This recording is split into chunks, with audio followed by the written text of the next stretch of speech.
So again, if we're here now, Christina, hi and thanks. And I want to bring it over to Alisha Wormsley. So Alisha, I think we met because of your studio mate, Blaine, and Alisha was also doing our CSA project and was doing a lot of things. I think I actually had Alicia, Nina, and Lenka all do a bus tour with me at one point too. Yeah, that was so fun. So thank you all for continuing to work with me. So let me stop sharing, and Alicia, you can take over. Okay, and also when I did the 6x8, I read tarot cards during the party, and people really, I just really realized how tarot is like therapy because people really opened up to me, like I was Barbara Walters. So I was thinking, how could I, I really like reciprocity in my work, and so I was thinking, how could I open up to all of you like that?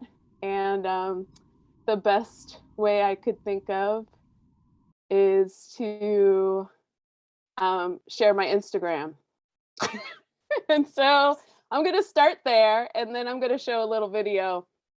Um, and right now, so Instagram became like really big for me during the pandemic. Um, I had I had a rough time. I don't know if everybody else did. Oh, I'm going to start my timer too because I can talk for 5 minutes about nothing. I really started getting into memes. So if you go on my Instagram every Tuesday, I do a little meme essay, and you can see all the memes I love. This is like a big part of my practice right now. And and then of course, you might have heard of There Are Black People in the Future. It's really been all over the country and out of the country. And it's really like been one thing I can say, like with the artists who are here today who are presenting, Casey, also Lenka for sure. I just really like the vibe of creating space for other artists as well. And so thinking about that and like that kind of reciprocity. So I've been able to structure There Are Black People in the Future where wherever it is, it supports artists in that space, whether that's through mini grants, whether that's through, this is Houston, Kansas City, 10 artists were commissioned to make this window mural.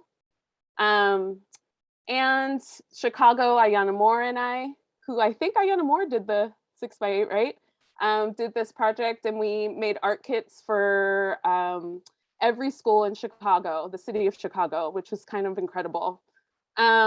These flags were made. I did a project for Black and Indigenous futurists to dream.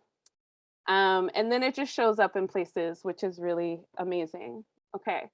And yeah. And then I started filming my kid every day during the pandemic. So he was 4 and he had just started going to school. I mean, he didn't have like daycare or anything. It was just me and him most of the time, and his dad, of course. And so as soon as he starts to go to school, there's a pandemic. As soon as I start to feel like a human being again, I got a studio and everything, and that, so part of my practice where I was just filming him every day on our walks, because that was like, there was so much fear, there was so much energy going on that I just started doing this all the time. And so just thought I'd show you some of this.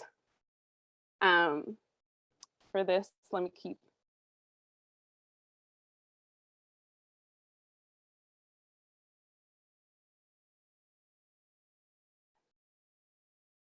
So this was like, I did this for 200 days. Next, right when the vaccine came out, I went to Marfa. It was like first flight, very scared. And I started doing this project with Lisa Harris where we play tug of rope to open portals for Black people to feel safe. And I'm going to put the description in the chat as soon as I can find it on the screen. I'm so sorry. You guys are seeing all of this, right? Okay. So, and then we went to the Salt Flats in Utah and did the same thing.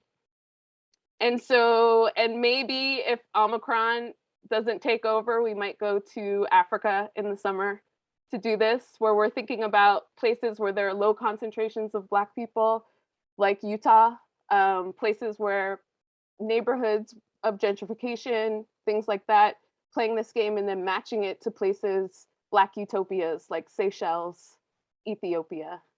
Um, anyway, and then, yeah, I've been making these quilts, just doing stuff.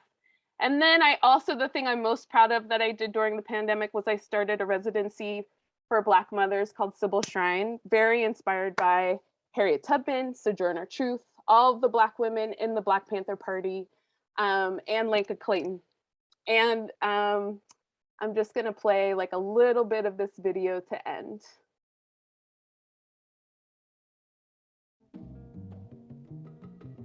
My name's Alisha Wormsley, and Jessica, Naomi, and I are Sybil Shrine.